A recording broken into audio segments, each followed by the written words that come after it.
Recording in progress.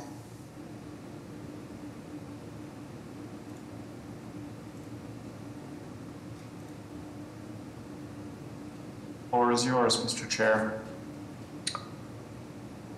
Thank you very much. Good morning, everyone. I am Yasha Franklin Hodge, the Chair of the Public Improvement Commission, and I call to order the hearing of April 10th, 2025. Mr. Lemming, would you please take the roll call? Certainly. Would the representative from the Public Works Department please state their name for the record? Yasha Franklin Hodge. Property Management, please do the same. Joseph Callahan. Transportation Department. Reporting. Inspectional Services Department. Brian, if you're on, you're muted.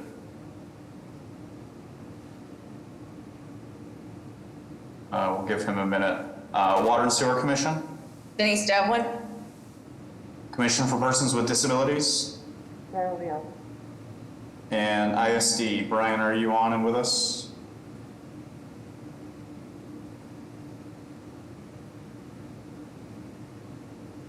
Maybe not. Okay, well, we do have a quorum, even absent ISD.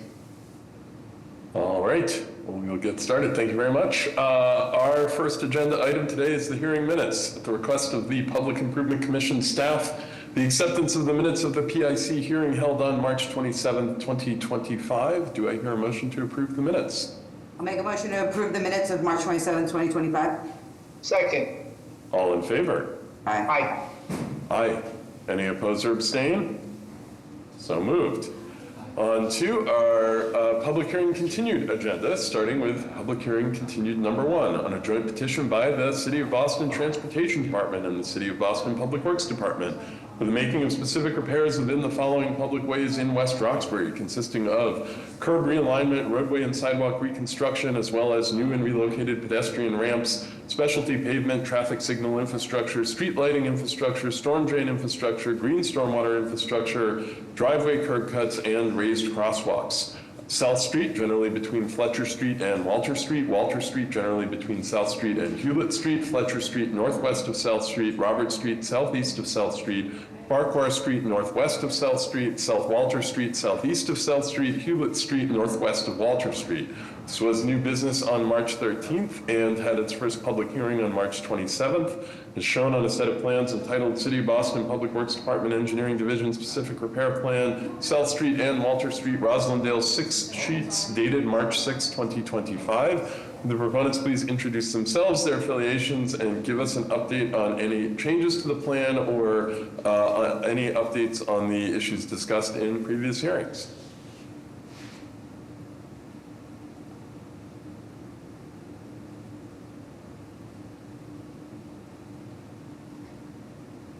Yep, good morning. Elisa Arriaga here from VHB. We will be representing BTD and the City of Boston today.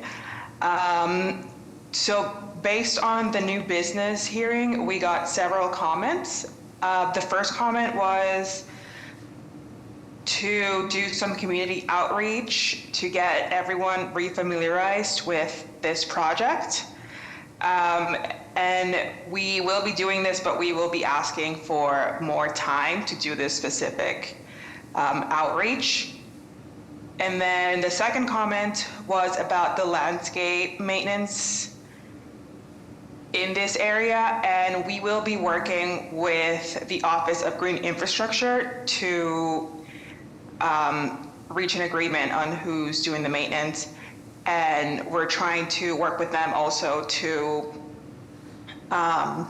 make sure the landscape areas are up to OGI standards so they can accept the maintenance. And the third comment was about looking at a curb extension on Hewlett Street because we were previously proposing flex posts. So we did look into it and we are now proposing a curb extension. It needs some minor design changes, but we can accommodate it, and that will be finalized prior to the recording of Mylars. And the final comment was about signal timing at South and Walter Street. And we did review the clearance timings, and they were all calculated based on Mass DOT standards. And we are currently providing increased yellow and red clearance times from what is currently existing. So we looked at all those things, and I think those are the only changes that we have.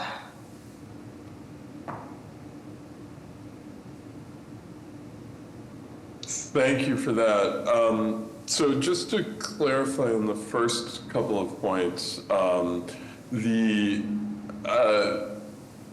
with the green infrastructure piece of this, is the plan going to be that there will be like revisions made in the final Mylars that reflect modifications necessary for this to function as green infrastructure that can be maintained by the Office of Green Infrastructure? Yes, we will be working with Rachel Luna. Okay. So there are some plan modifications anticipated resulting from that? I can probably answer that. I think the geometric space that has been identified as landscaping on these plans will remain the same, and we're just going to determine what form of GSI we're going to drop into those spaces based on OGI's standard details. Got it. Okay. So we're not anticipating sort of any substantial changes to any of the dimensions or curb lines or anything associated with this. Okay. Got it. Yeah, correct. We're basically just going to drop a typical detail onto one of the detail sheets. That's all that we need to add. Okay. And then the second piece, or I guess it's really your first comment about the community engagement piece. So just speaking as Chief of Streets and some of the conversations that have happened around this project, there has generally been positive feedback from our Office of Neighborhood Services in their conversations that they've had with some of the neighborhood groups here, and I think we've heard interest in seeing this project proceed, still pending final kind of revisit with the neighborhood association. But given that that there was a strong positive sentiment generally heard in the conversations that they did have, I think I am, as a commissioner, comfortable sort of advancing this project with the caveat that there is still a final round of community notification and just confirmation that needs to happen, but with the understanding that there is from what we have been told, general support, and what we have heard on past hearings, general support for this project. So just wanted to add that little bit of color of what we've heard from ONS as well about this. Commissioners, any questions, comments?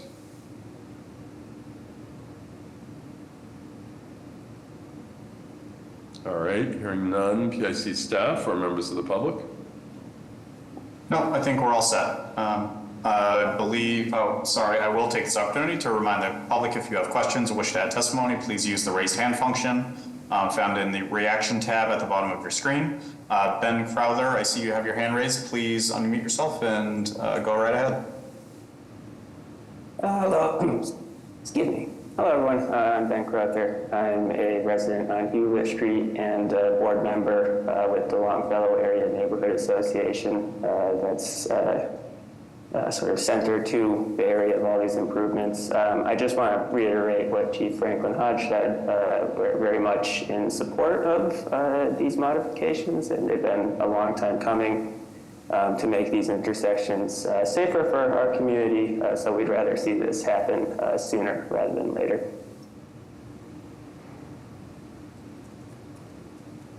Thank you very much, Ben. Todd, any other comments? I do not see anyone else. I think we're all set. All right. Do I hear a motion to approve public hearing continued number 1? I make the motion to approve a joint petition by the City of Boston Transportation Department the Public Works Department for specific repairs in the area of South and Walter, Fletcher, Robert, Farquhar, South Walter, and Hewlett Streets, as previously read into the record by the chair. Second. All in favor? Aye. Aye. Aye. Any opposed or abstain? So moved. Thank you very much. Thank you. All right, on to our next item, public hearing continued number 2 on a petition by the City of Boston Public Facilities Department for the making of specific repairs within Parish Street, Public Way, Dorchester, located on its southerly side at the side of 44 Winter Street, generally east of Winter Street, consisting of curb realignment, roadway and sidewalk reconstruction, as well as new and relocated pedestrian ramp, specialty pavement, street lighting infrastructure, street trees, and driveway curb cuts. This was new business on March 13th and had its first public hearing on March 27th, as shown on a set of plans entitled City of Boston Public Works Department Engineering Division, Specific Repair Plan, Parish Street, 44 Winter Street, Dorchester, 2 sheets dated March 6, 2025. The proponents please introduce themselves, their affiliations, and give us an update on any changes since your last hearing and any resolution on the issues we last discussed. Hey, good morning, everyone. My name is Hassan Sakta, Project Manager, Public Facilities Department. Last meeting, we had a few questions in regards to the maintenance of the improvements, namely the sidewalks alongside the landscaping, trees, and the tree pavers. And we have since then received written confirmation that the Public Works Department will be maintaining said sidewalks, and in regards to the trees, as part of the package, we will have a 2-year warranty period as part of this project. And from there, the Boston Parks Department will take over maintenance and include them in their warranty, or inventory rather. And then in regards to the pavers, we have confirmation from Rachel Luna that her department, OGI, will be taking care of the pavers. All right, that's the only outstanding item from our last hearing. Yes. All right. Commissioners, questions, comments?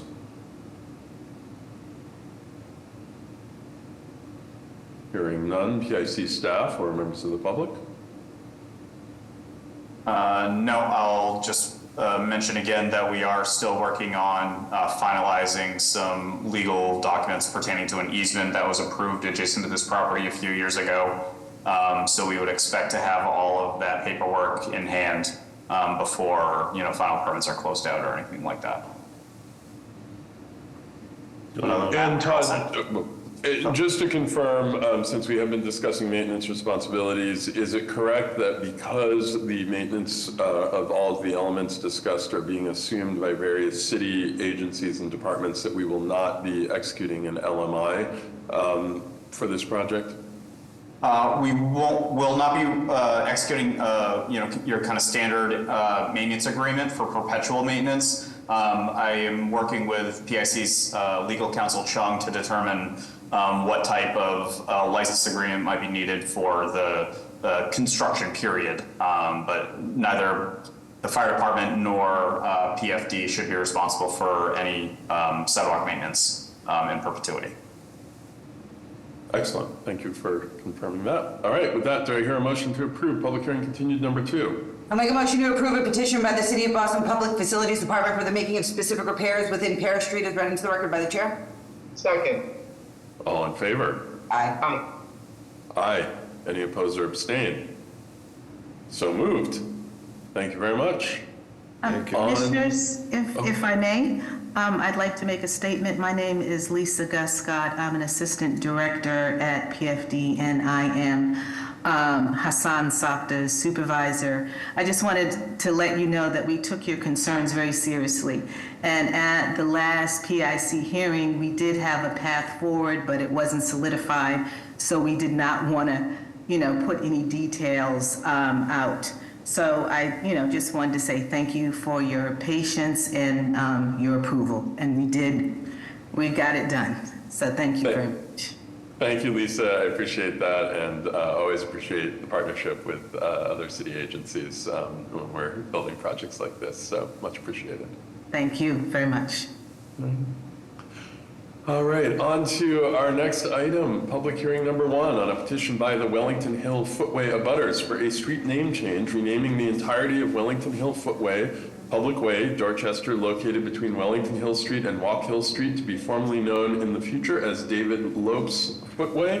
This was new business on March 27th. Would the proponents please introduce themselves? Todd, do we have somebody speaking on this? Is that correct?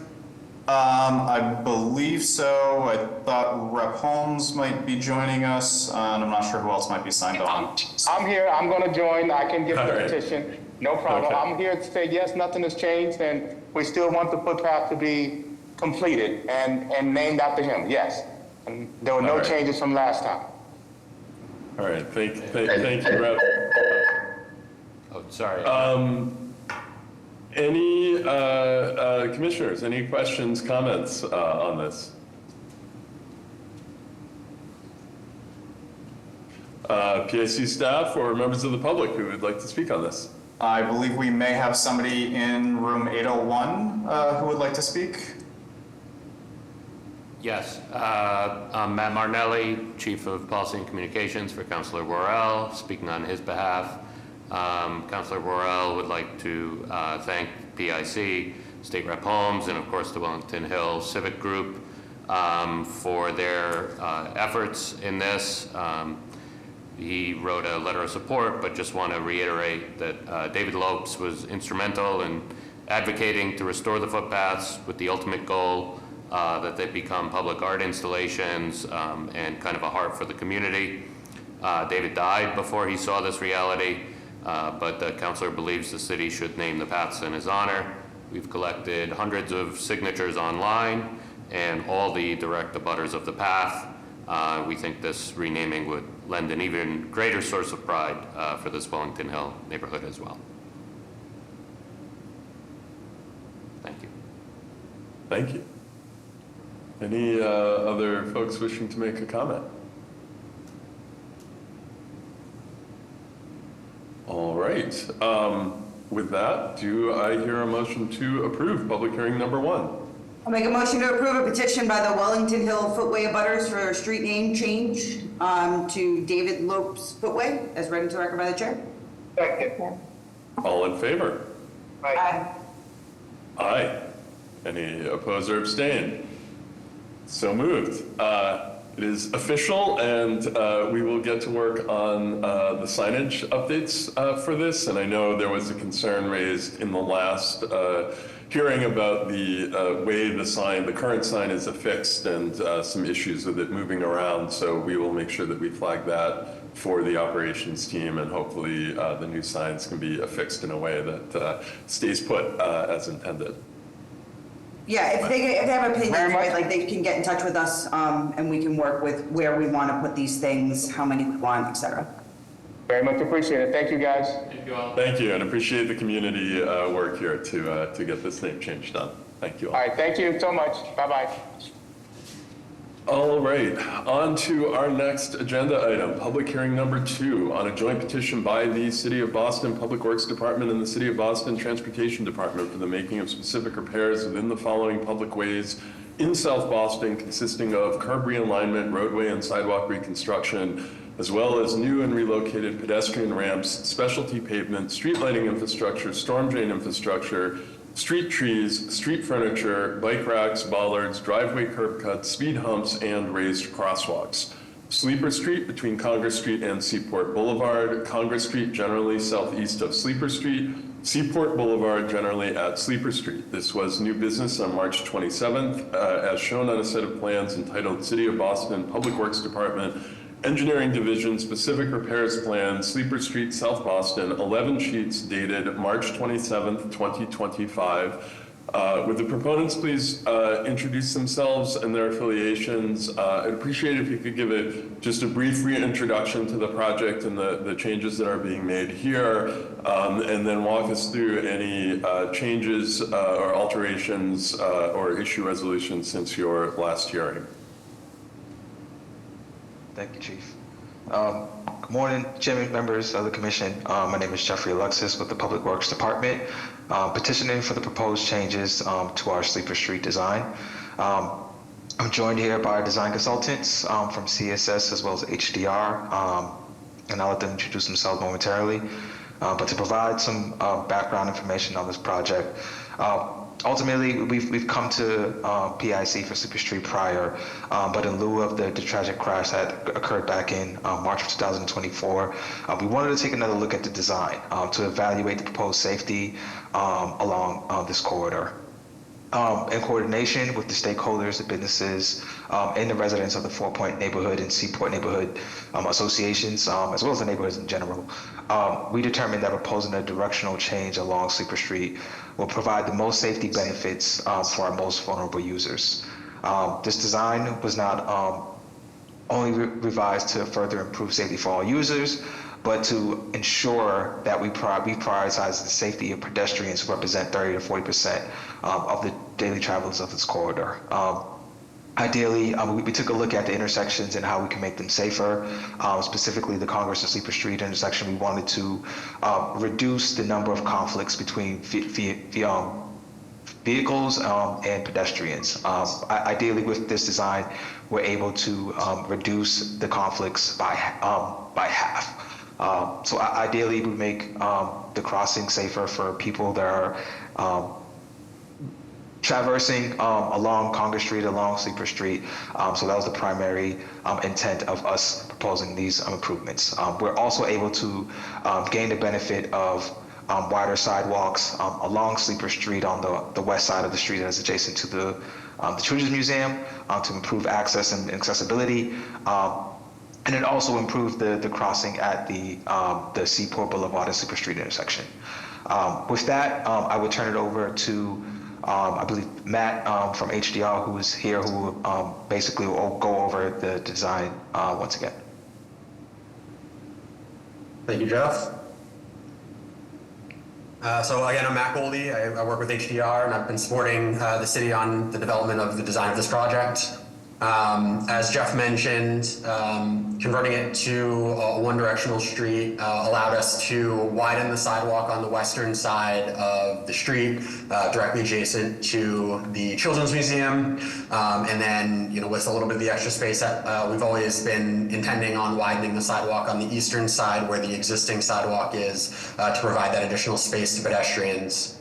And then to slow down vehicular traffic along the corridor, we've implemented a series of speed humps and raised crossings, one raised crossing at the intersection of Congress Street and Sleeper Street, and the other raised crossing over at Martins Park, where there's an existing crosswalk to get from the east side of Sleeper Street to the west side of Sleeper Street, approximately in the vicinity of the bus loading zone that kind of lets people drop off near Martins Park and the Children's Museum.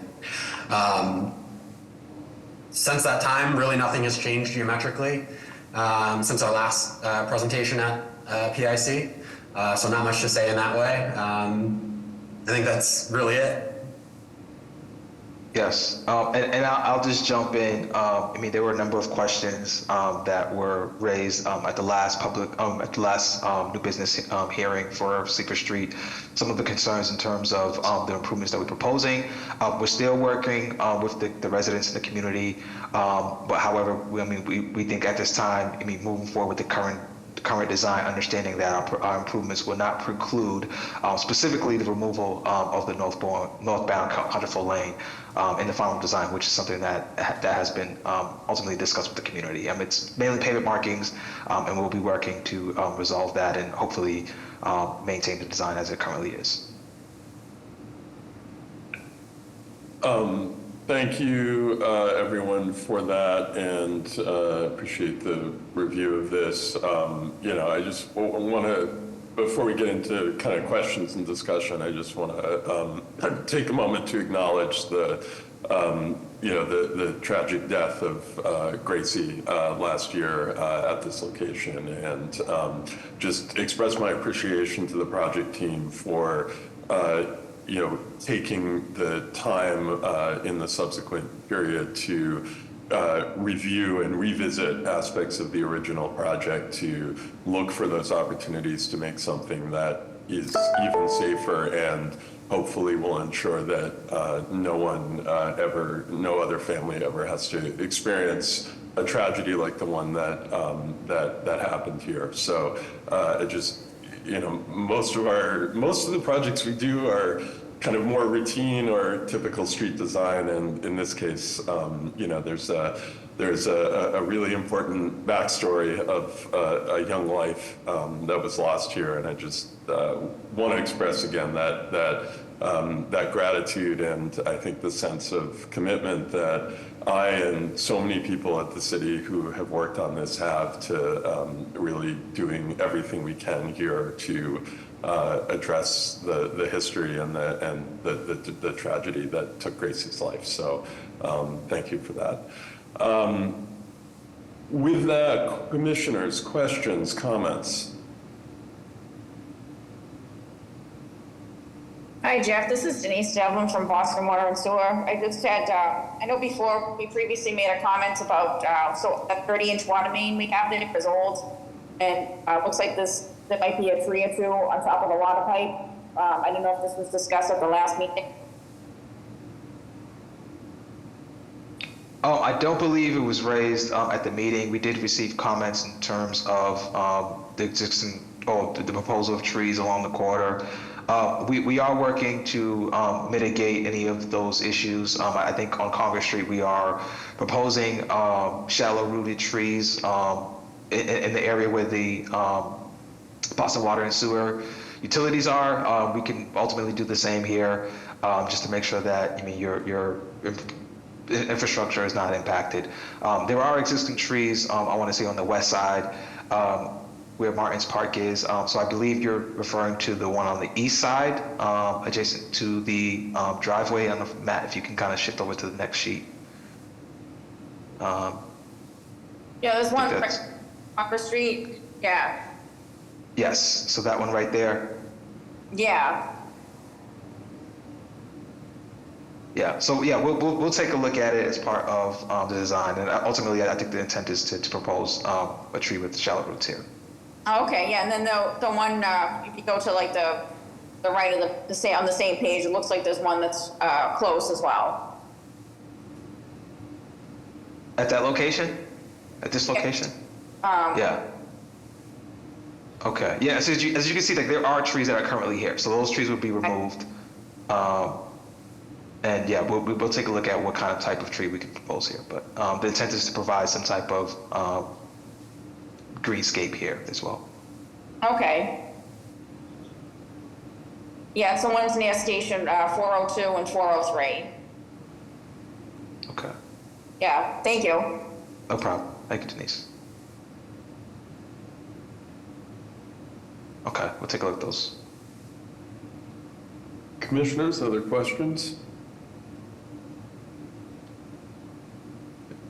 Jeff, could you just, you mentioned the bike lane, and just, for a little bit of clarity, my understanding is that there's still a question about the directionality of the bike lane that will be here, that taking that space, because this is now will become a one-way street, it's necessary to take a portion of what had been road space and designate it for something else, so that the travel lane for vehicles remains at a reasonable width and does not encourage speeding on the street. I think there was a question about whether that is a contraflow bike lane in the opposite direction of traffic, or a bike lane that goes in the same direction as traffic. In the event that this is a bike lane that moves in the same direction of traffic, am I correct that there are some minor changes to the plans that would be submitted as part of the final Mylars? And if so, can you point out what those are on the plan set? Yes. Thank you, Chief. Ideally, yes. I mean, the intent is to propose a northbound contraflow bike lane as part of these improvements. ultimately, as you expressed, I mean, we want to narrow the travel lane widths to ultimately reduce speeding along the corridor. What we find and understand is that the wider the travel lanes are, I mean, the easier or the more opportunities drivers have to speed. With the speed humps, this will greatly kind of impede that. However, we, in terms of where the vehicles are able to navigate and maneuver, I think we ultimately want to narrow that space, which is why we would be providing that space for the contraflow to accommodate that additional space that was provided with the lane reduction or the directional change. In regards to the changes, it's mainly pavement markings. Pavement markings is not, it's not contingent in terms of the approval for PIC. However, curb line changes are. I think what we're looking at for the submission of the final Mylars, when we kind of hear back from the community in terms of how they want us to proceed. Matt, if you kind of shift over to the next sheet. Ultimately, I mean, it could be just simply the removal of those median islands at the location of the Sleeper Street and Seaport Boulevard. So those ultimately would just go, which is a minor change that we can kind of submit once we kind of resolve this issue with the community. We have, leadership has met with the Seaport Neighborhood Association as well as Representative Norm, and I mean, we've provided a better understanding and description of how the contraflow bike lane would function and the configuration of the roadway in reflection to the intersection. We've also shared a number of other locations where contraflow bike lanes were implemented to kind of show how safe they are and safety benefits that that would be gained with this design. So that's ultimately the changes that we could implement at a later date.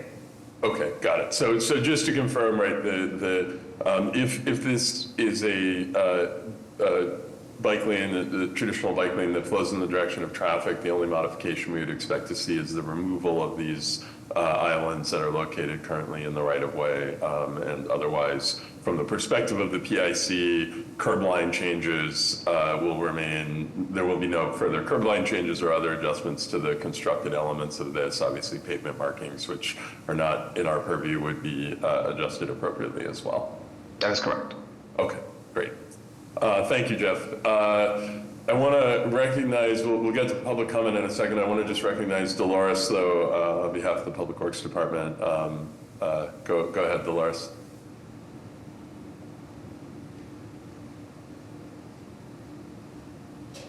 Oh.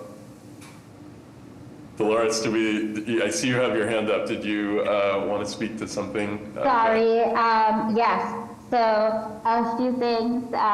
This site is very personal to me. I took my 13-year-old there every Friday when it was free, and I had a membership for my 5-year-old, so I was there all the time. And I was also a resident of South Boston, so I parked on Sleeper Street all the time. And every time I made that turn, I held my breath because I felt like I was going to kill a child. I strongly advocate for a signalized intersection if possible, even those like flashing yellow yield stoplights. Something there, it's a blind corner. You have metered parking, that's also resident parking there. People pull over, you can't see. It's all like babies to 6-year-olds just running across the street. They have no idea if it's going in one way. I would strongly coordinate with the Children's Museum, whom I used to work for, and that's where they get all their deliveries. So they're like going back and forth on both sides of the street. There's also a garage there for underground parking. So it's a hot mess and there's children running around everywhere, but just wanted to say that I advocate for like a button you can press to flash, to signalize like, hey, stop. There is a child here, because the hours of operation of the MFA, it's just wild over there and very unsafe for children. Thank you, Dolores, for that. Before, I was not sure if that was, if you had your hand raised as a kind of resident commenter or as a member of the city staff. So I appreciate that comment. And just before we open it up to, and I'm happy to let the project team speak to the design of the intersections and the evaluation of signalization that was done. But before we open it up for that kind of public comment period, I want to just confirm that there's no more commissioner comments, and then see if PIC staff has anything they'd like to say, and then we can kind of officially shift into the public comment period.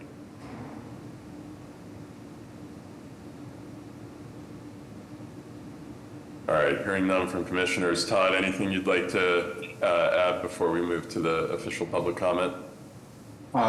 No, I'm all set. I've been in touch with the project team, and I think we have an understanding as to, what tweaks to the plans might be needed before Mylar, but absolutely no concerns from me at this time. Okay. Jeff, is there anything you'd want to say just on the signalization question that was just raised, and then we'll just take public comment as we go. So if you have something you'd like to say, please raise your hand using the raise hand function in the chat. Yes, thank you, Chairman. Thank you, Dolores, for your question. This is something that we considered thoroughly in regards to the analysis of our Sleeper Street redesign.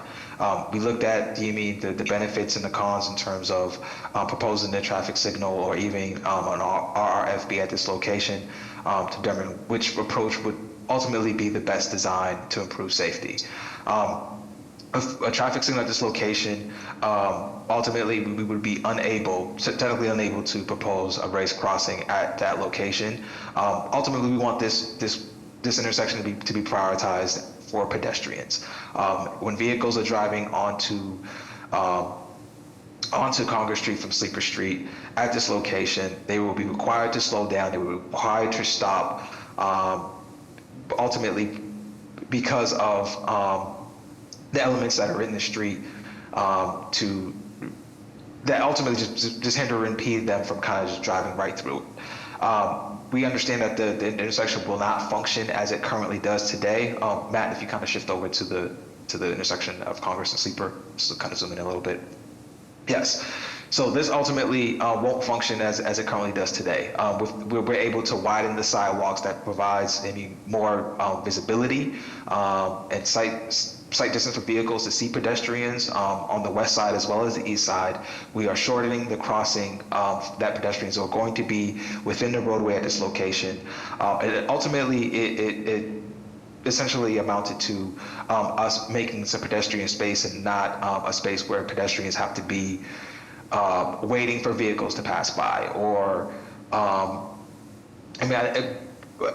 depending on pedestrians to have compliance to the signals in order for them to cross. This is a space that's prioritized for pedestrians, and pedestrians will always have the priority at all times of day.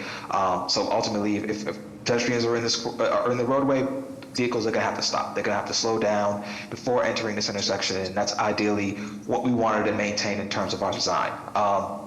I believe Dan Merrill may be here, and I'll probably call on him to provide a little bit more details in terms of the design approach for not including the signal here, as well as the benefits to the safety that we were able to accomplish with this current design. Sure. Thanks, Jeff. There was one piece that you got wrong there, but the rest was pretty good. And you mentioned that the vehicles will have to slow down every time a pedestrian's there, and that is incorrect. The design, as we have put here, vehicles have to slow down every time they go through this part of the intersection, regardless of whether or not there's a pedestrian there. It works 24/7, it works all the time. It does not matter if there is a person there or not. The design that we are putting here is the absolute safest design for an intersection that we can do that still allows vehicles on Sleeper Street. A signal will not make it safer. The raised crosswalk that's doing the work all the time will. The increased visibility from the sidewalks will make it safer. This is a good design that offers the maximum amount of safety that works all the time, regardless of whether or not someone is using the crosswalk, regardless of whether or not someone is paying attention in the crosswalk, and regardless of whether or not the drivers of vehicles are paying attention as well. It just will work all the time for everyone.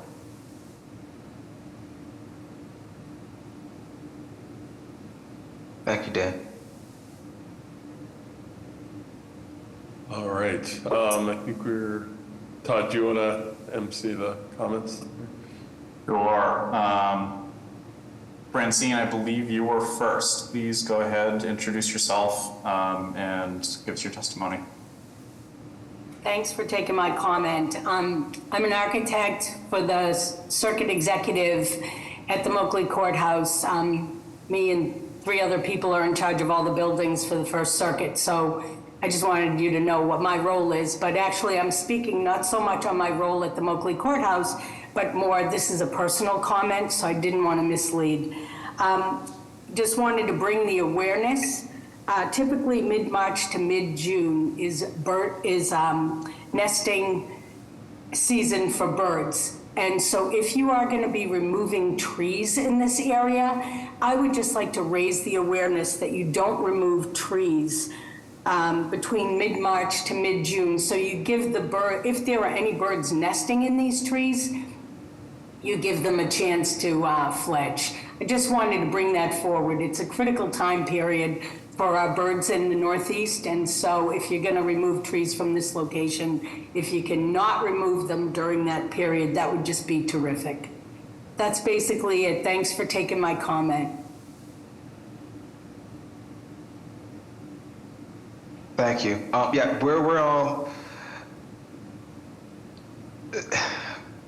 we'll take a look at the trees. Ultimately, get planted during 2 times during the year. I believe it's early fall or early spring. Ultimately, to promote the survivability of the trees that we plant. And hope that they thrive. The trees along Sleeper Street, we were looking at maintaining all of them for the most part. However, because of the planter and the way the trees are planted in that space, all the roots are kind of intertwined. So there were trees that weren't the healthiest that we were going to remove. However, removing one, we would have to remove all of them. So that's kind of where we kind of landed with those existing trees here. And of course, as you can see here, we're also proposing that significant crossing that we need to provide for Martins Park to provide access to the other side of the street, so that should people want to cross the street here and not have to cross across the Children's Museum's loading dock, they can cross this location. So understood. We will work with our contractor to ensure that that we're not impacting that nesting period. Can you please share that with us? Sure. It's primarily mid-March to mid-June that you get most of your birds nesting. And, birds in a nest have no way to get out of there if you're tearing down a tree. So if you can not rip down the trees between mid-March and mid-June, then you give them the chance to survive. So it's just a great time period to always be aware of, to never be taking trees down. Mid-March to mid-June. That's the critical time period. Okay, thank you. We can make note of that for our construction. Thank you. Thank you.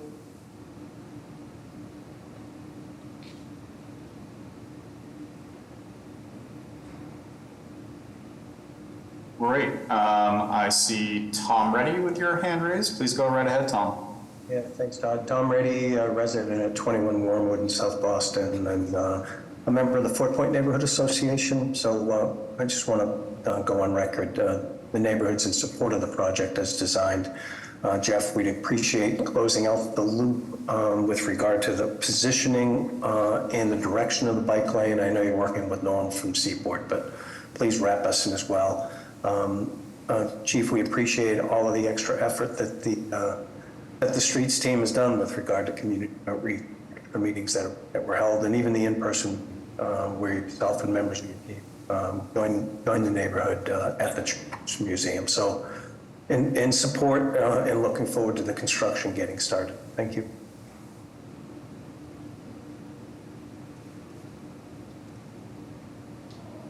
Thank you, Tom. Seth Jaffe, please go right ahead. Hi, again, Seth Jaffe. I'm live on Sleeper Street and I'm on the Dockside Board, and I don't want to take a lot of time. Also supportive. Just I wasn't aware of the prior meeting, so I missed it, and I'm not sure where we ended up landing there. At the last sort of public presentation, there were discussions about maximizing efforts to retain resident parking, and there were issues about like resident parking versus church parking, and discussions about moving perhaps church spaces around the corner onto Seaport Boulevard. Just wondering where there wasn't any discussion about that today, like how many spaces we've been able to preserve, how close are we going to be to the existing conditions in terms of number of spaces, and where that all landed. Thanks. Thank you, Seth. Matt, you mind shifting over to the next, actually further down the street towards closer to Seaport Boulevard. Yes, thank you. Thank you for your question. Happy to discuss it. We've been ultimately working with our Commission of Disabilities in regards to the OSAP spaces that we need to provide along the corridor. I believe there were either 2 or 3 on the street. Ideally, what we're going to do is we're planning on shifting those closer to the crossing. According to PROAG, the handicapped parking spaces need to be close to the pedestrian ramps to provide access of a person with disabilities to ultimately access the sidewalk. The spaces for the church will ultimately shift to the left of that. I believe there's 2 spaces. I think the intent is to maintain those spaces. We are not looking at relocating or allocating any of those spaces along Seaport Boulevard. They will be maintained on Sleeper Street.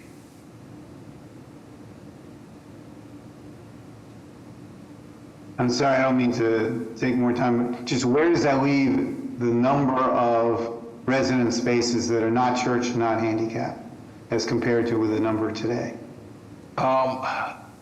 So I can't touch base on the specific number of the spaces in terms of the handicap and the authorized spaces, but ultimately we're maintaining 16 spaces along the corridor. That might be resident spaces, but 16 spaces. Ultimately, we had to remove 4. Along the corridor, but those are the ones that are opposite from the Children's Museum's loading dock in order to allow access to their operations, which happens, ultimately 24 hours a day. I think they have trucks that are loading midnight and even after that time. So ultimately, we weren't able to kind of maintain those spaces at that location.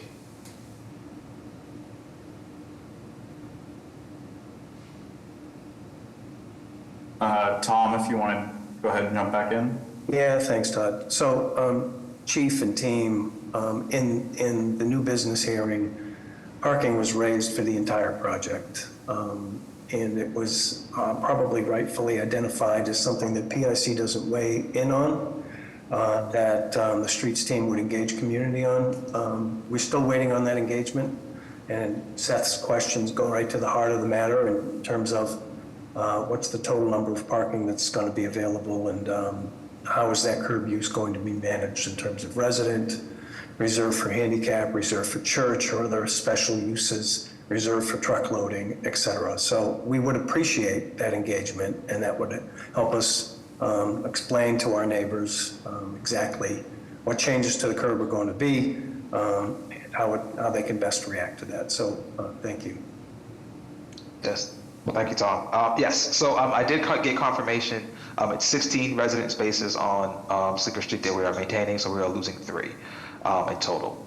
And in regards to the conversation with the community about parking, just for the entire project, that is still a process that we're kind of going through and working through. I will say that we have made some substantial progress in finding the space to reallocate the parking that we're removing on A Street due to the widening of the sidewalk there to provide access to improve accessibility. Oh, actually, provide accessible space along that sidewalk to shift those to Melcher Street. So Pat has been working with, Pat from BTD has been working with the property owner of the building that currently had a number of loading docks that were being closed or converted to windows.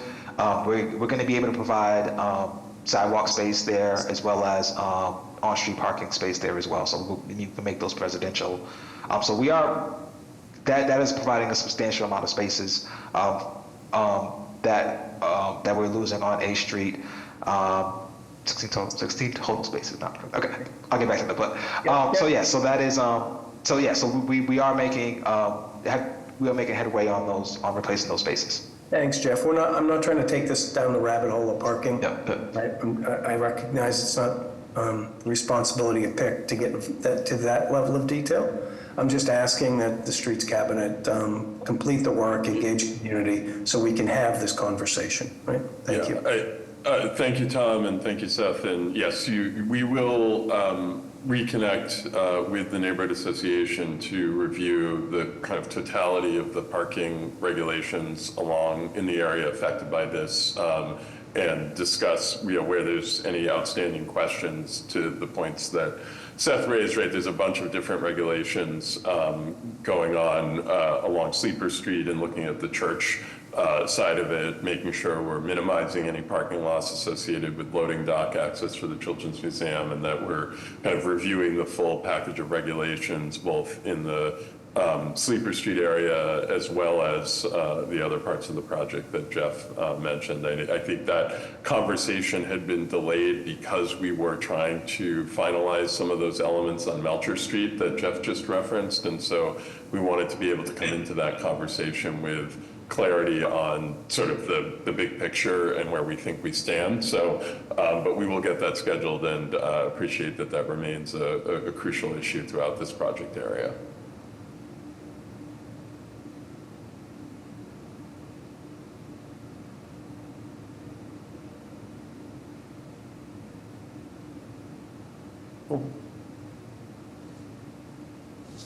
All right, seeing no other raised hands, last chance if anyone would like to comment. Seth gives a thumbs up for the record. Okay, all right. With that, do I hear a motion to approve public hearing number 2? I'll make a motion to approve a joint petition by the City of Boston Public Works Department and the City of Boston Transportation Department for the making of specific repairs in Sleeper Street, Congress Street, and Seaport Boulevard, as read into record by the chair. Second. All in favor? Aye. Aye.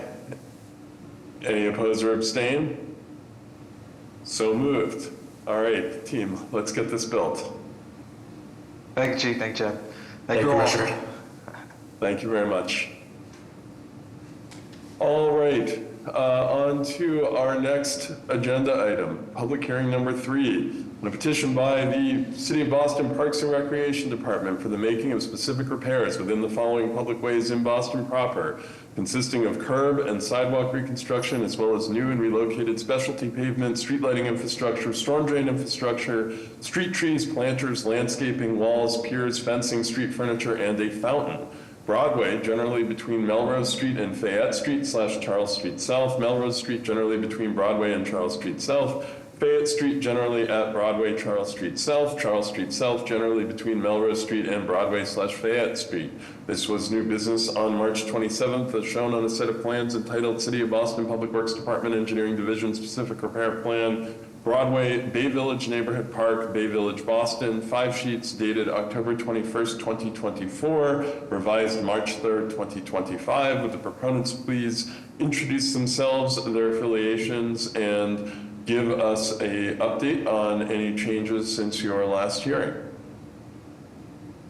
Good morning, everyone.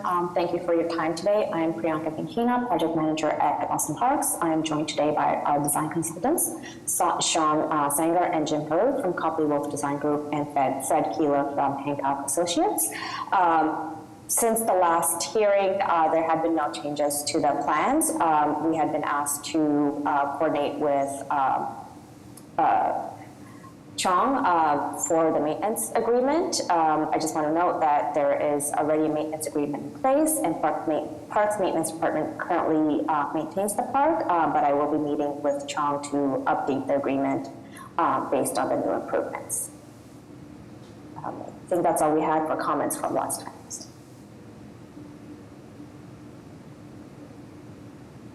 Commissioners, questions?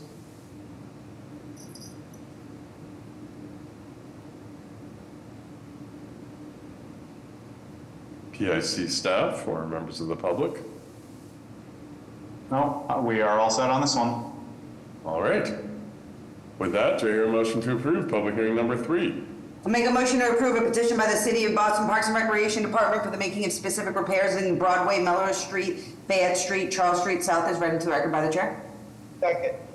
All in favor? Aye. Aye. Any opposed or abstain? So moved. On to, thank you very much. Thank you. Yep. And Priyanka, I think there's still some coordination to be done between Public Works, street lighting, and the Parks Department about the sequencing of this and the related Public Works project. So we'll just make sure that that happens before either of us moves too far ahead with the next phase of this. Right, we're continually working with all those departments to make sure we're not falling over each other. So, excellent. Yeah. All right, thank you. All right, thank you. All right, on to public hearing number 4 on a joint petition by Alston Fayze Hotel Owner, LLC, and the President and Fellows of Harvard College for the widening and relocation of the existing right-of-way lines of Western Avenue, Public Way, Brighton, as well as for the acceptance of a public way easement located on its southerly side, generally at address numbers 20 to 50 between Trotting Avenue and Milestone Street. This was new business on March 27th, as shown on a plan entitled City of Boston Public Works Department Engineering Division Widening and Relocation Plan 20 and 50 Western Ave, Alston, one sheet dated February 3rd, 2025. Would the proponents please introduce themselves, their affiliation, provide us a very quick reintroduction to the project, and then any updates as it relates to this specific action. Good morning, everyone. Chairman, members of the Commission, thank you for taking the time to review our project again. My name is Rohit Chauhan, and I'm with the development team at Tishman Spire. We are developing the Enterprise Research Campus in partnership with Harvard University. I am joined by my colleagues and our consultant teams from Niche Engineering, VHP, and Nutter. We'll take the group through the updates since the last hearing for the proposed improvements along 2050 and 117 Western Avenue. Firstly, David Livardoni from Nutter will be taking us through the updates on the easement framework, followed by Deborah Danik from Niche, who will take us through the design updates. With that, I'll pass it on to Deb. Thanks, Rohit. Oh, sorry. Yeah, I'm going to pass it over to David, but just a quick thing. We are asking for the next 2 actions in order to facilitate upgrading the existing roadway and sidewalk infrastructure within Western Avenue in front of the project.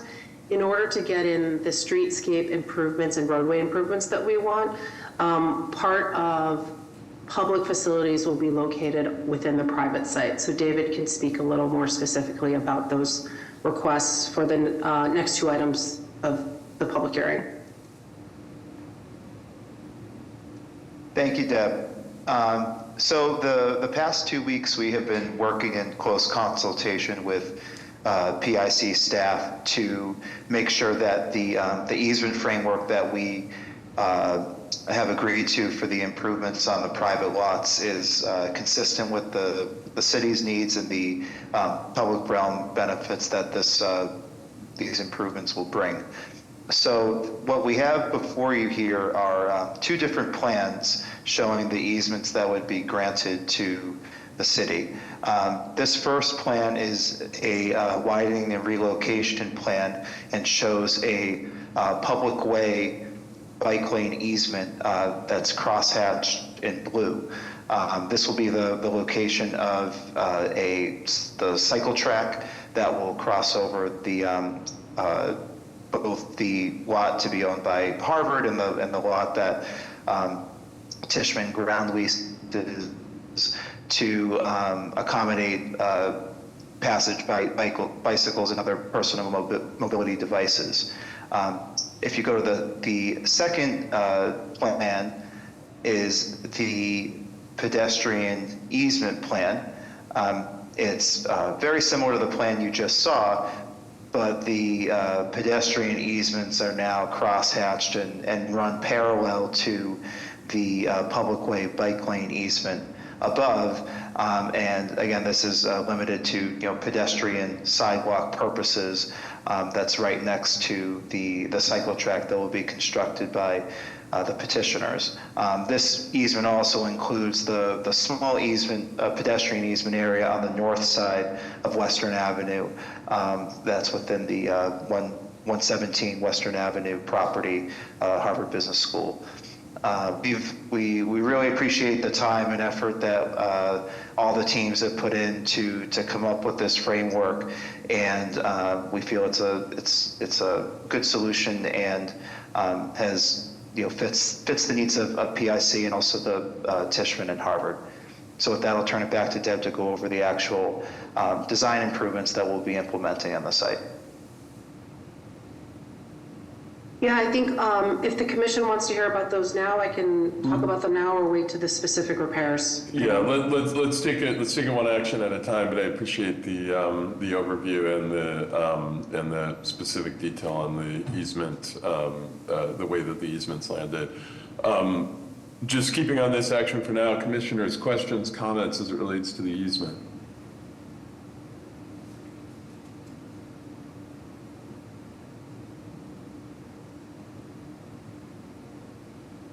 All right, hearing none, PIC staff or members of the public?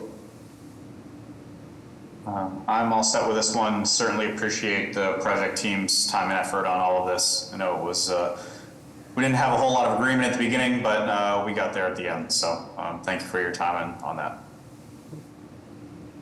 All right, with that, do I hear a motion to approve public hearing number 4? I'll make a motion to approve a joint petition by Alston Phase A Hotel Owner LLC and the President and Fellows of Harvard College for the widening relocation of Western Ave as read into the record by the chair. All in favor? Aye. Aye. Aye. Any opposed or abstained? So moved. On to public hearing number 5 on a joint petition by Alston Phase A Hotel Owner LLC and the President and Fellows of Harvard College for the acceptance of pedestrian easements adjacent to Western Ave, public way, Brighton, located on both sides generally at address numbers 20 to 50 and 117 between Trotting Avenue and Milestone Street.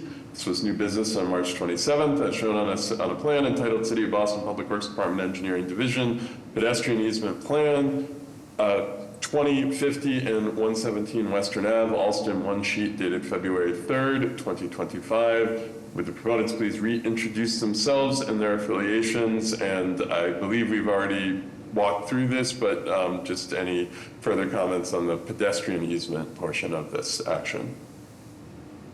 Thank you, commissioners. My name is Deborah Danik. I'm with Niche Engineering. I'm also joined by David Liberdoni from Nutter. As we previously mentioned, as part of the improvements within Western Avenue, we're requesting a pedestrian easement along Western Avenue adjacent to the private sites. There are 2 landowners within this area, one which is Tishman Spire and another one which is Harvard. Also, across the street on the northern side, we're requesting a pedestrian easement in order to facilitate a new bus stop that will be placed there. This land over here is also a Harvard property. Thank you very much to the staff, Todd and Chong, for working through this with us and being able to meet to get to this layout. Thank you. Commissioners, questions, comments? PIC staff or members of the public? All set.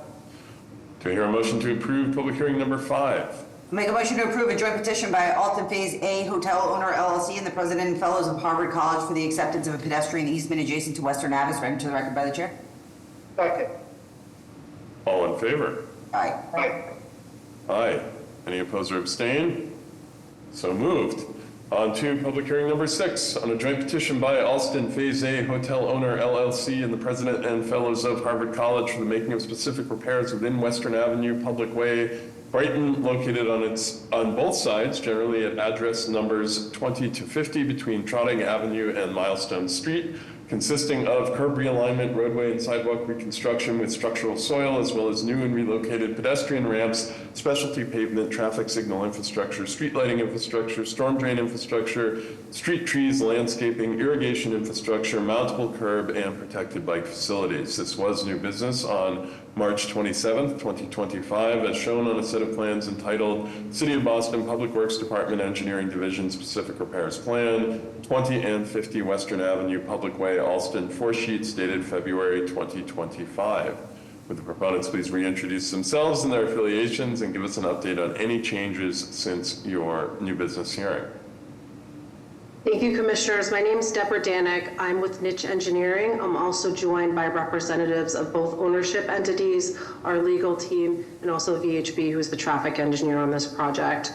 As we mentioned, we're proposing improvements to Western Avenue. Some of the comments that we heard at the new business hearing pertain to a couple specific details, one of which was at the Trotting Avenue intersection to install additional tactile panels, which we've added to the plan. Another comment had to do with a rumble strip that we were showing proposed in between eastbound vehicular travel lane and the eastbound dedicated bus lane. We've removed that rumble strip, but we've maintained the red color and the red painting for the bus lane only area, so that would provide a delineation. Other than that, we did not receive any comments to our proposed plans. All right, commissioners, questions, comments?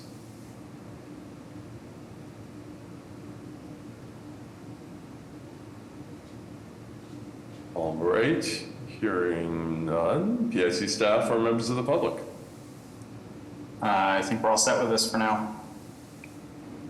All right, do I hear a motion to approve public hearing number 6? Make a motion to approve a joint petition by Alston Phase A Hotel Owner LLC and the President and Fellows of Harvard College for the making of specific repairs within Western Avenue as read into the record by the chair. Second. All in favor? Aye. Aye. Any opposed or abstain? So moved. Thank you very much and appreciate the team's significant work with the commission on this. I'm glad to see us get this resolved. Great, thank you so much. All right, with that, on to public hearing number 7 on a petition by Northeastern University for the granting of a private utility license for the installation of new steam main infrastructure within the following public ways in Roxbury. Huntington Avenue, generally at address numbers 360 to 400, northeast of Forsyth Street, generally southeast of Huntington Avenue. This was new business on March 27th, as shown on a set of plans entitled City of Boston Public Works Department Engineering Division Private Utility License Plan, 360 Huntington Avenue, Boston, 20 sheets dated April 5th, 2025. The proponents please introduce themselves and their affiliations and give us an update on changes or topics discussed in your new business hearing. Absolutely. Good afternoon, Commissioners. My name is John LaPlante. I'm a project manager with Trimont Engineering, and I'll be presenting on behalf of Northeastern University. So picking up from our new business hearing, we were asked to include as part of this project the rehabilitation of the sidewalk at the intersection of Forsyth and Huntington. So we added 3 new sheets. I'll show those now to reflect some of the changes that will be made. So ADA compliant ramps and the appropriate grading along the sidewalk, as well as the full replacement of the wire cut brick along Huntington Ave. So we've got this sheet and then some detail sheets to show the specific updates there. We also have some construction notes to ensure that the sidewalk is replaced in accordance with ADA standards.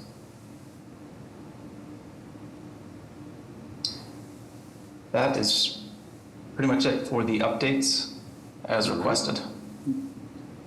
Commissioners? Thank you, Mr. LaPlante, for the project update and providing this restoration plan. The Disabilities Commission does have a few comments on this restoration plan in order for it to satisfy our requirements. So we would like the plan to show the reciprocal ramps being reconstructed as well. Not only for this intersection, but any other ramps that are being impacted by the steam line. I think there are a few that are kind of further down the line on Forsyth Street that the steam pipe seems to be going through. Yes, those. At the intersection here of Greenleaf and Forsyth? That's correct, as well as the crossing that goes across Forsyth in the middle of the page. We're talking about if you go back to the previous page, there's a mid-block crossing that's also being impacted by that ramp. So we'll want to make sure that that's also restored, as well as the reciprocal if it's not compliant. And then additionally, you'd like to see the limits of work for the restoration shown on the plan as a note. So if we use a note, that's acceptable?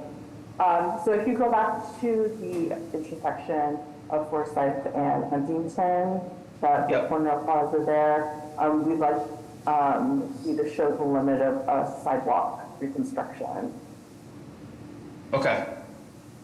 And then additionally, we'll want to check with Dolores, who's also on this call, that the proposed ramps meet our FOAG standards. So I think these are items that you can maybe finish offline in order to ensure that all your ducks are in a row for pulling permits. That works for me. Yeah. All right, commissioners, any other questions, comments? Okay, hearing none, PIC staff or members of the public? Allison Poltinas, please go right ahead. Yes, hi, good morning. My question probably should have been asked 2 weeks ago, but I thought concrete sidewalks were the city's preference. This is not a historic district. I know brick sidewalks on Huntington Avenue are, there's been a lot of controversy, and maintenance is an issue. I'm just wondering if there could be a 5-foot concrete travel path and then a border with brick. I'm not understanding why the preference is for brick again. That's my question. Sure. I appreciate the question. We were asked to restore the brick in kind. Right. Okay. Thank you, John. But I guess my question is for city staff, because disability staff, of course, is why brick here? I can try to answer that a little bit. You're correct in that the city's preference is for concrete, but brick does already exist at this location. I believe that we have asked in the past for this area to be restored in concrete. However, I also believe that there is a master plan for Huntington Ave that does call for the brick sidewalk, and until that plan is updated, the wire cut brick is certainly better than what's out here. So I think we're still continuing to have those conversations, but you are 100% correct that the Disabilities Commission does prefer the concrete path of travel instead of the brick. Right, it just seems a waste of expense if the sidewalk has to be redone. I'm just wondering if there's a way we can compromise and think about this a little deeper, that's all. Thank you.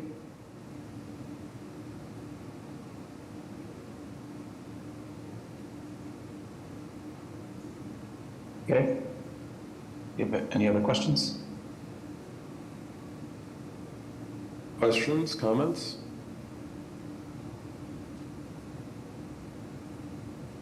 All right. With that, do I hear a motion to approve public hearing number 7? Make a motion to approve a petition by Northeastern University for the granting of a private utility license in Huntington Ave and Forsyth Street as read into the record by the chair. Second. All in favor? Aye. Aye. Aye. Any opposed or abstain? So moved. On to our next agenda item, public hearing number 8 on a petition by Madison Park Development Corp. DBA 75 Dudley LLC for the acceptance of a pedestrian easement adjacent to the following public ways in Roxbury: Dudley Street on its southerly side at address numbers 75 to 81 between Guild Row and Kenilworth Street; Guild Row on its westerly side, generally south of Dudley Street. This was new business on March 27th, as shown on a plan entitled City of Boston Public Works Department Engineering Division Pedestrian Easement Plan, Guild Row, 75 to 81 Dudley Street, Roxbury, Boston, one sheet dated November 13th, 2024. Would the proponents please introduce themselves, their affiliations, and give us an update on any changes since your last hearing? Hello, my name is Michael Joyce of Joyce Consulting Group with the civil engineers for the project. Since last time, you're looking at essentially the same plan. We didn't receive any requests for changes, so we haven't made any changes. So it's the same plan that we've presented previously. All right, commissioners, questions, comments? Okay, hearing none. Do I hear PAC staff or members of the public?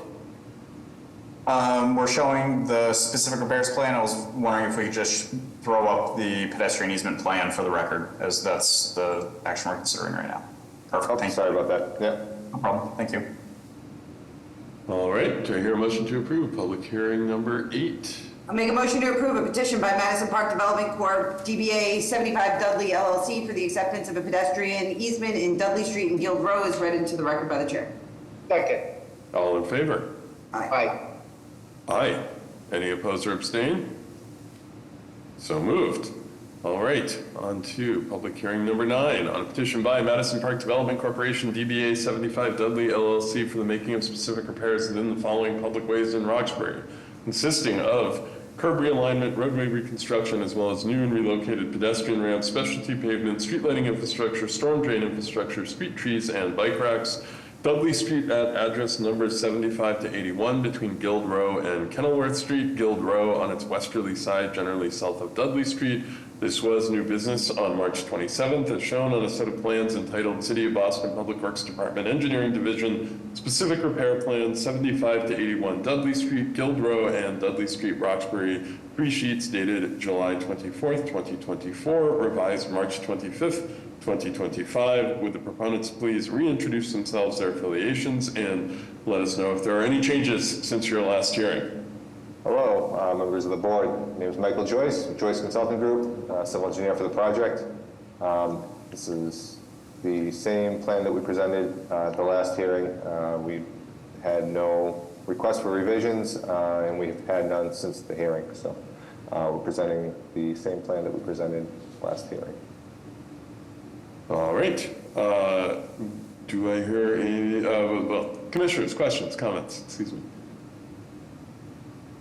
All right, hearing none. PSC staff or members of the public? No, all set on this, thanks. Do I hear a motion to approve public hearing number 9? Make a motion to approve a petition by Madison Park Development Corp. DBA 75 Dudley LLC for the making of specific repairs within Dudley Street and Guild Row as read into the record by the chair. Second. All in favor? Aye. Aye. Aye. Any opposed or abstain? So moved. Thank you very much. Thank you. All right, that concludes the public hearing section of our agenda. Moving on to new business, starting with new business 1, Ballou Avenue, Jones Avenue, Dorchester, specific repairs on a petition by the City of Boston Public Works Department. Would the proponents please introduce themselves, their affiliations, and talk us through what you are proposing to do? Hi, Thomas J. here from the Public Works Department. We're petitioning for specific repairs at Ballou Ave at Jones Avenue. I'm also joined by design consultant at GPI, Zach Wasmuth. I'll let him introduce himself shortly, but I'll give a little bit of project background of why this happened and what the larger project this is part of. This specific location at Jones at Ballou is part of a neighborhood state of good repair project. We're looking to make improvements in the neighborhood here. The streets would be Jones Avenue, Ballou Avenue, Jacob Street, Mascot Street, Dumont Street, Willowwood Street. This project overall was a response due to the removal of the Jones Avenue pedestrian bridge. That bridge was removed, and then recently the right of way was taken away. So we've looked to provide improvements along the neighborhood. Those improvements consist of accessibility improvements, safety improvements, adding additional street canopy throughout the neighborhood. We're looking to repave, reconstruct sidewalks, and just to conduct a general state of good repair throughout the area. At this specific location, we're looking to do curb line changes, which is why we're at PIC for this petitioning for this specific location. I'll hand on over to Zach, who'll go over the specific design details here and go over the plan. Thank you, Thomas. As you can see here on your screen, this is the plan. As Thomas mentioned, we're providing pedestrian ramps and curb bump outs to kind of improve the geometry here, sight distances, and provide crossings at all legs of the intersection. Just a quick note, we received a couple comments from the original version that we sent from today. So just a couple quick things that were updated.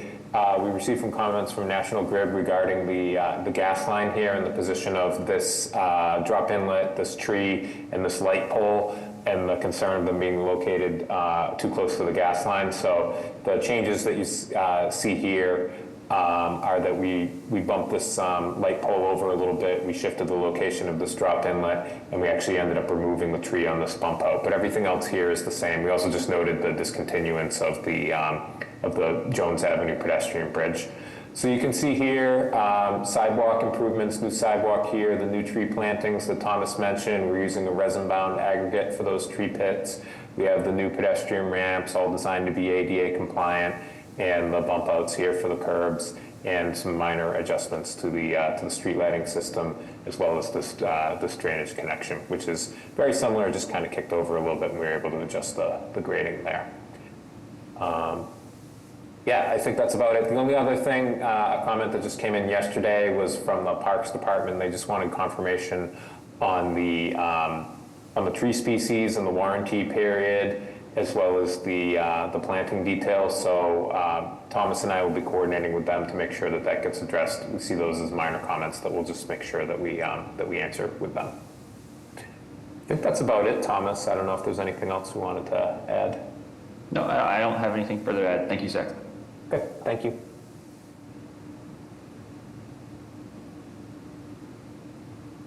All right, commissioners, questions, comments?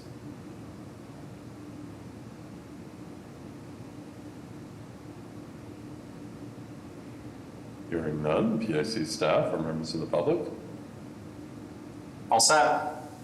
All right, excellent. With that, will you be ready for your public hearing in 2 weeks on April 24th? Yes. All right, excellent. Thank you both. We will see you back here then. Sounds good. Thank you. All right, on to new business 2, Commonwealth Avenue, Lake Street, South Street, Brighton, specific repairs on a petition by the Massachusetts Bay Transportation Authority. Will the proponents please introduce themselves, their affiliations, and talk us through what you are proposing to do? Good morning, commissioners. It's, hold on one second. I just want to make sure okay. Good morning, commissioners. I'm Dino DeFranco, Sr., Municipal Liaison for the MBTA Green Line B Branch Short-Term Accessibility Improvements Project. Joining me is the MBTA project manager, Ravi Basnet. We have coordinated the whole process with Chief Engineer Todd Lyman. Currently, no issues. Everything's been resolved. The project is FTA funded, and the work includes accessibility improvements on Calm Ave, Lake Street, and South Street. With that, I will turn it over to Ravi Basnet, the project manager, for some technical information. Thank you, Dino. Good morning. My name is Ravi Basnet, and I'm the project manager for this MBTA project. And the purpose of this project, like Dino said, is to improve the pedestrian crossing along the B branch of the Green Line. These improvements are designed with safety, accessibility, and ADA compliance in mind. The scope of this project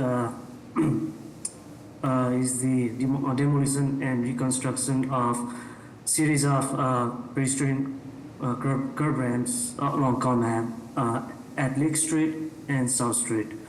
The main elements being addressed as part of this project is the pedestrian curb ramps. As you can see, there are like 7 curb ramps at Lake Street, and there is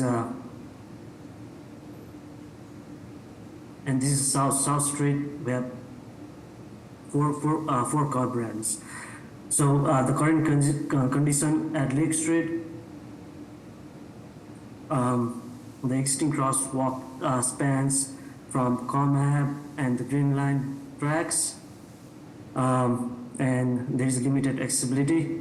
So as part of this project, we are reconstructing the crosswalk by installing new curb ramps at these locations. So there are 1, 2, 3, 4, 5, 6, 7 new curb ramps, and same thing at South Street. We'll be doing the same thing, upgrading and installing new curb ramps at these crossings and the adjacent crossing at the sidewalk.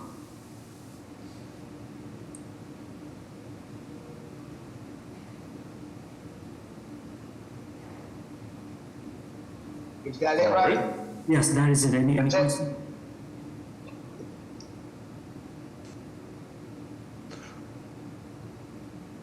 All right, with that, commissioners, questions?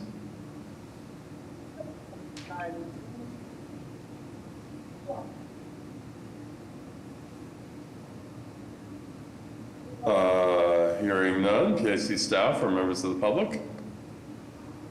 I think we're all set on this one for now. Okay. Great, will you be ready for your public hearing in 2 weeks on April 24th? Yes, we will. All right. Thank you very much. We'll see you back here then. Thank you, everybody. Have a great day. Thank you. You too. Thanks, Dino. All right, on to our next item, new business 3, 88 Seaport Boulevard, South Boston, pedestrian easement on a petition by Seaport Square Development Company, LLC. Would the proponents please introduce themselves, their affiliations, and walk us through what you are proposing to do? Thank you, and good morning, members of the commission. My name is Jody Sanchez from Goulston and Stores. I'm here on behalf of the petitioner, Seaport Square Development Company, LLC, the master developer of the Seaport Square project.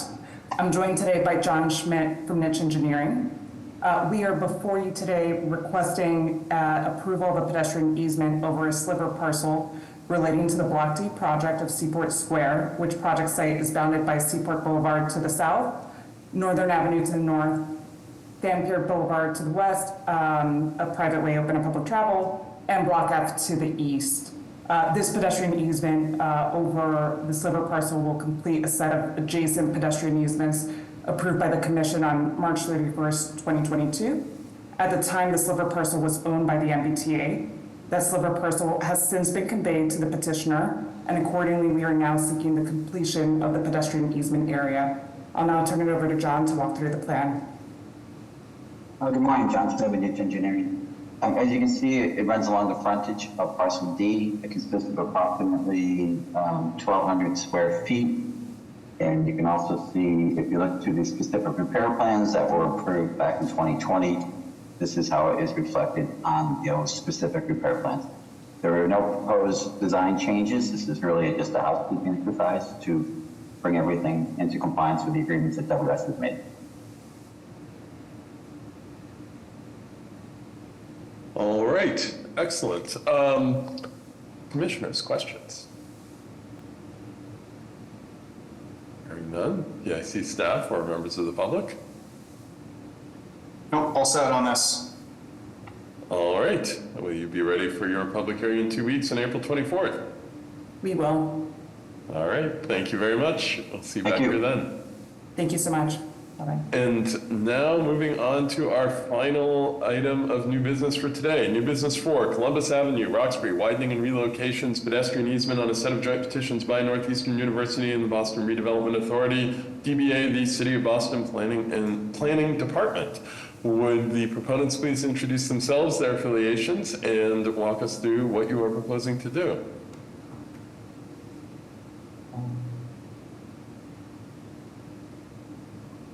Good morning, Mr. Chairman and members of the Commission. My name is Joe Connolly, project engineer from Howard Stein Hudson. I am presenting today on behalf of the proponents, Northeastern University and the Boston Planning Department. I am joined by Victoria Avelina of Northeastern and Maggie Fitzdilly from Planning.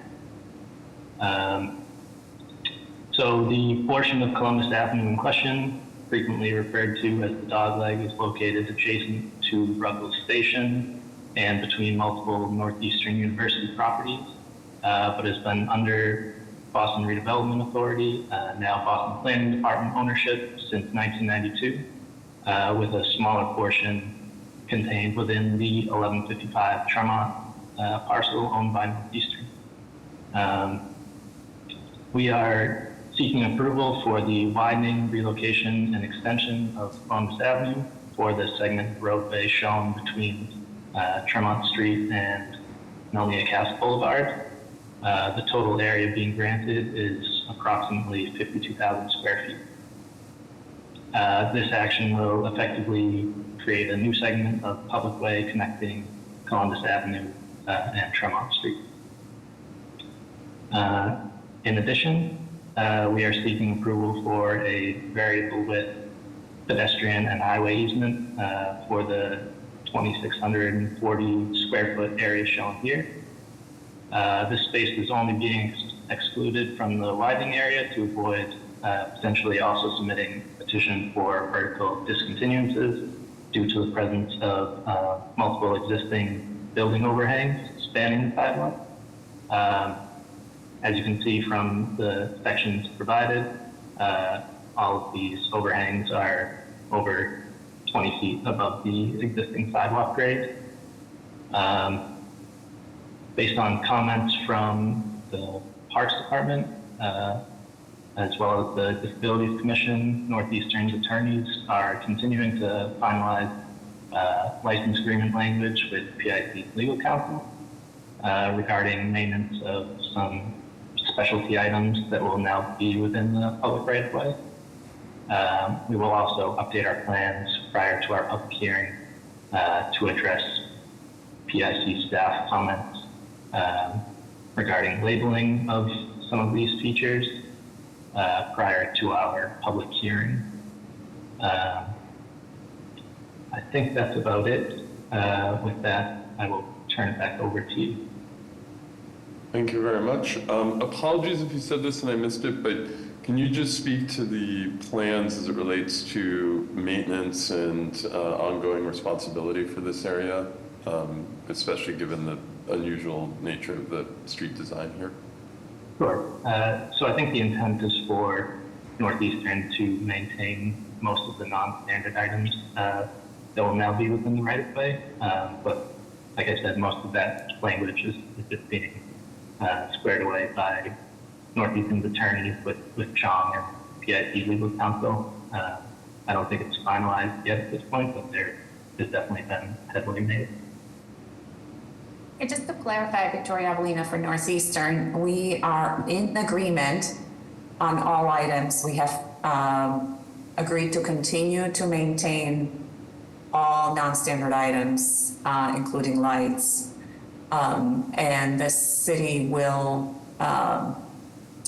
continue to plow it. But I don't think we have any outstanding issues. It's just a matter of finalizing the actual agreement. Okay, and that's great to hear, thank you. And the maintenance, the non-standard items, I assume include the brick elements in the right-of-way that are part of the crosswalk and other parts of the streetscape? Correct. The brick elements and the extremely customized lights from various decades and Boston's design history.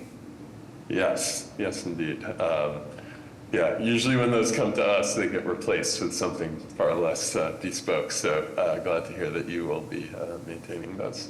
And that's definitely something we've discussed, that as we upgrade and work with the city to upgrade certain parts of the sidewalk, if we bring in the city standard light fixtures, or when we bring in the city standard light fixtures, the maintenance will be transferred to the city. But this particular plaza has 3 different light types and none of them are standard. Mm-hmm. Indeed. Excellent. Well, looking forward to the day when we can work together on a future reconfiguration of this for many reasons. So, but I think no other questions from me. Commissioners, questions, comments?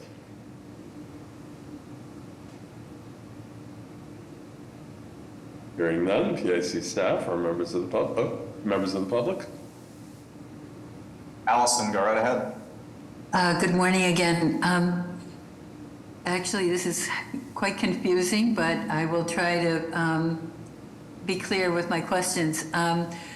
The plan I'm looking at on the screen, the widening is in that dogleg portion, I'm assuming, but it's not clear to me. The maintenance question, this came up earlier in the week at the tree hearing, whether the new trees, and there were going to be quite a few planted on the Columbus Avenue side, whether those will be maintained by the university or the Parks Department. I wasn't sure of the answer of that. And overall question is the traffic pattern on this dogleg, is anything changing with that, or the signalization, et cetera? So I will say that there's no physical improvements associated with these 2 petitions. There is an adjacent project that is coming behind this process to provide specific repairs. So that may be what the tree hearing is associated with. But the widening mentioned is strictly on paper. And I'm sorry, what was the second part of your question? Well, about the, when you're talking about a future plan for the dormitory, my question was about the future street trees that are getting planted on the Columbus Avenue sidewalk. So whether the maintenance of those, but that's not part of this hearing, is that what? I understand that. Okay, thank you. And the widening is, can you explain the widening again, where that's happening? So there's no physical widening. It's just property limits. So this area shown is currently owned by the planning department. And it will be granted to the city instead. Allison, it's just, hi, good to hear you. Hi. It's just a technicality. It's going from BRA to the city. Oh, okay, I understand that now. Okay, sorry for not following closely. Okay, thank you. No worries. No worries. And then the reason we are here is because that tiny triangle in front of the International Village, it's Northeastern's. So we are contributing a part of our private property to make it a regular shape for highway easement. So it's going from BRA as it is. It wasn't transferred to planning, to city. So the city public works and BTD will be enforcing regulations there. I see. Okay. But the maintenance agreement is staying, so we're gonna continue maintaining all of the non-standard fixtures and all of the trees in the plaza. I see. Okay. 840 project BIC hearing will be in a couple of weeks. Okay, that's helpful. Thank you so much. No problem. Thanks. Thanks, everyone. I appreciate you all clarifying that. And yeah, it's sometimes the technical PIC actions seem more significant than they are. In this case, it's a legal transaction more than any physical change. But appreciate that. PIC staff, any additional comments? No, this has been a long time coming. A lot of conversations between a lot of people, and I really appreciate the diligence between the planning department team, Northeastern's team, my staff, PSC legal counsel. I think a lot of people have been waiting a long time for this, so good to see it finally happen. Excellent. All right. Will you be ready for your public hearing in 2 weeks on April 24th? We will. Excellent. We will see you then. And thank you very much. And with that, we have reached the end of our agenda. Do I hear a motion to adjourn? I'll make a motion to adjourn. Second. All in favor? Aye. Aye. We are adjourned. See you all in a couple of weeks. Thank you.